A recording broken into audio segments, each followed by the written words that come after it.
شروع اللہ کے نام سے جو بڑا مہربان نہایت رحم والا ہے۔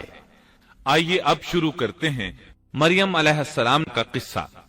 اللہ تعالیٰ سورہ آل عمران آیت 33 اور 34 میں فرماتے ہیں، بے شک اللہ تعالیٰ نے تمام جہان کے لوگوں میں سے آدم کو اور نوح کو اور ابراہیم کے خاندان اور عمران کے خاندان کو چن لیا کہ یہ سب آپس میں ایک دوسرے کی نسل سے ہیں، اور اللہ تعالیٰ سنتا جانتا ہے۔ جس عمران کا ذکر قرآن مجید نے کیا ہے یہ داؤد علیہ السلام کی اولاد سے ہیں۔ زکریا علیہ السلام کی بیوی یحییٰ علیہ السلام کی والدہ عیشا اور مریم علیہ السلام کی والدہ حنا دونوں حقیقی بہنیں تھیں، اور زکریا علیہ السلام رشتے میں مریم علیہ السلام کے خالو تھے۔ اس طرح یحییٰ علیہ السلام اور مریم علیہ السلام آپس میں خالہ زاد ہیں۔ اللہ تعالیٰ نے اس دور کے کئی واقعات کی طرف اشارہ کیا ہے۔ سب سے پہلا تذکرہ مریم علیہ السلام کی پیدائش کا ہوا ہے۔ یہ واقعہ دمشق میں ہوا۔ زکریا بن دان سلیمان علیہ السلام کی اولاد میں سے تھے۔ دمشق میں زندگی گزار رہے تھے۔ عمر 100 سال سے زیادہ ہو چکی تھی۔ اس قصے کی ابتدا قرآن مجید نے عمران کی بیوی سے کی ہے۔ وہ مریم علیہ السلام کی ماں اور عیسیٰ ابن مریم کی نانی ہیں۔ عمران کی بیوی کے ہاں عرصہ دراز سے کوئی اولاد پیدا نہ ہوئی تھی۔ ایک دن انہوں نے ایک چڑیا کو دیکھا، وہ اپنے بچوں کو خوراک کھلا رہی تھی۔ یہ دیکھ کر انہیں شدت سے اولاد کی خواہش محسوس ہوئی۔ انہوں نے اللہ سے دعا کی، اللہ نے ان کی دعا کو قبول فرمایا۔ چنانچہ جب بچے کی ولادت کا وقت قریب آیا تو انہوں نے ایک نذر مانی۔ سورہ آل عمران آیت 35 میں اللہ تعالیٰ فرماتے ہیں، جب عمران کی بیوی نے کہا، اے میرے رب، میرے پیٹ میں جو کچھ ہے اسے میں نے تیرے نام آزاد کرنے کی نذر مانی ہے، تو میری طرف سے قبول فرما، یقیناً تو خوب سننے والا اور پوری طرح جاننے والا ہے۔ انہوں نے اللہ تعالیٰ سے اولاد کی دعا کی۔ اللہ تعالیٰ کے حکم سے جب انہیں بچہ پیدا ہونے کی امید ہوئی تو انہوں نے نذر مان لی کہ جس بچے کو جنم دوں گی اسے اللہ کے لیے آزاد چھوڑ دوں گی تاکہ وہ بیت المقدس کی خدمت کرے۔ زکریا علیہ السلام اور آل عمران بیت المقدس کی طرف نقل مکانی کر چکے تھے۔ بیت المقدس یہودیوں کی عبادت گاہ تھی۔ یہ ان کا طریقہ تھا کہ اپنی اولاد کے بارے میں بیت المقدس کا خادم بنانے کی نذر مانا کرتے تھے۔ بچہ پیدا ہوتا تو علماء کے سپرد کر دیتے، وہ اسے تورات پڑھاتے تاکہ وہ عبادت کرنے والا بن جائے، بیت المقدس کی خدمت کرے۔ لیکن ان کے ہاں بچی پیدا ہوئی۔ بچیوں کو تو خدمت کے لیے وقف نہیں کیا جاتا تھا۔ سورہ آل عمران آیت 36 میں ہے، جب بچی پیدا ہوئی تو کہنے لگیں، پروردگار میرے ہاں تو لڑکی ہوئی ہے، اللہ تعالیٰ کو خوب معلوم ہے کہ کیا اولاد ہوئی ہے، اور لڑکا لڑکی جیسا نہیں، میں نے اس کا نام مریم رکھا ہے، میں اسے اور اس کی اولاد کو شیطان مردود سے تیری پناہ میں دیتی ہوں۔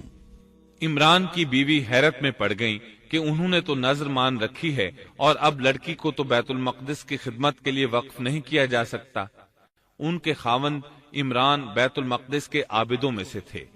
بیوی نے ان سے مشورہ کیا، طے ہوا کہ بچی کو ہی خدمت کے لیے وقف کر دیا جائے۔ عمران کی بیوی بچی کو بیت المقدس میں لے آئیں۔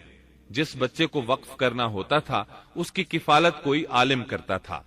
عابدوں میں اس وقت یہ جھگڑا پیدا ہوا کہ اس بچی کی کفالت کون کرے گا۔ اس کے لیے آخر یہ طریقہ طے کیا گیا کہ وہ سب اپنا اپنا قلم پانی میں پھینکیں گے، جس کے قلم پر کچھ ظاہر ہو وہ اس کا کفیل بن جائے گا۔ چنانچہ سب نے اپنے قلم پھینک دیے، وہ پانی کے بہاؤ کے ساتھ بہنے لگے، جبکہ زکریا علیہ السلام کا قلم پانی کے بہاؤ کی مخالف سمت بہنے لگا۔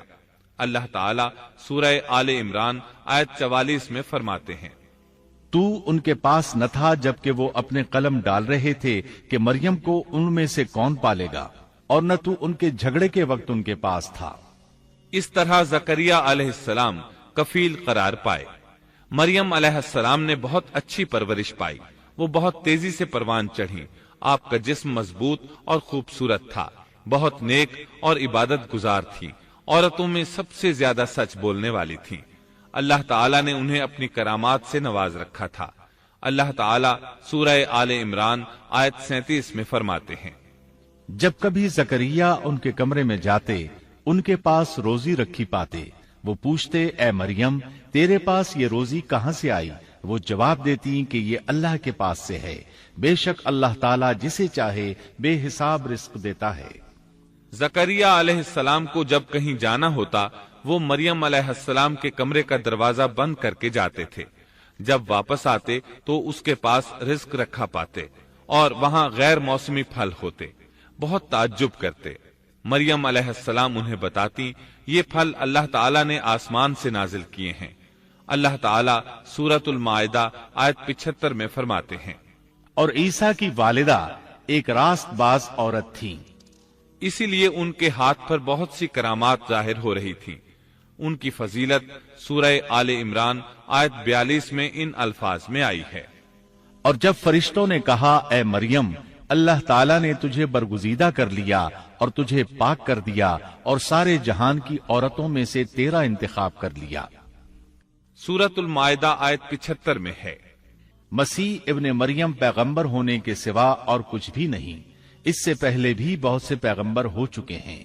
اس کی والدہ ایک راست باز عورت تھی۔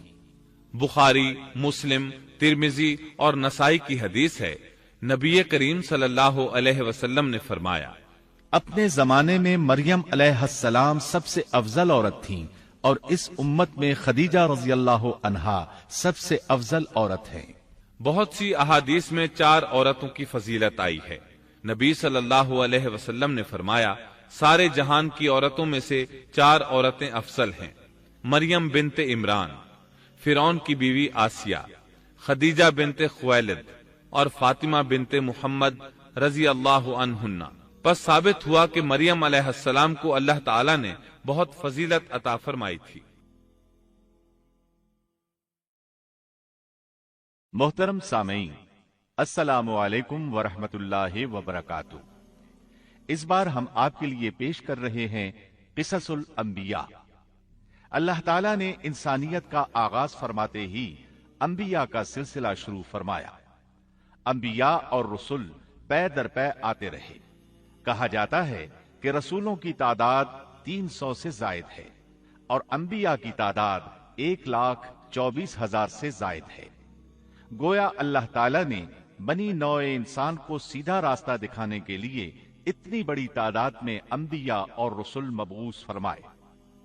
قرآن کریم کے بیان کردہ قصص حقیقت پر مبنی ہیں، اس لیے دوسرے تمام قصص اور واقعات سے امتیازی حیثیت رکھتے ہیں۔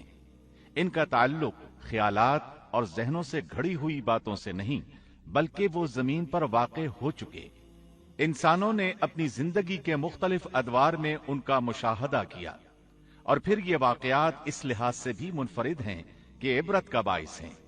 قرآن کریم کے یہ قصص لطف اندوز ہونے کے لیے ہرگز نہیں سنائے گئے، بلکہ ان سے تو بنی نوع انسان کو سیدھا راستہ دکھانا مقصود ہے۔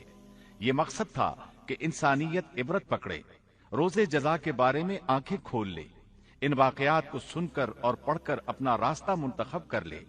گزشتہ انبیاء کی امتیں جو بھیانک جرائم کرتی رہی ہیں ان سے اپنا دامن بچا لے۔ اسی لیے انبیاء کے حالات سے واقفیت از حد ضروری ہے۔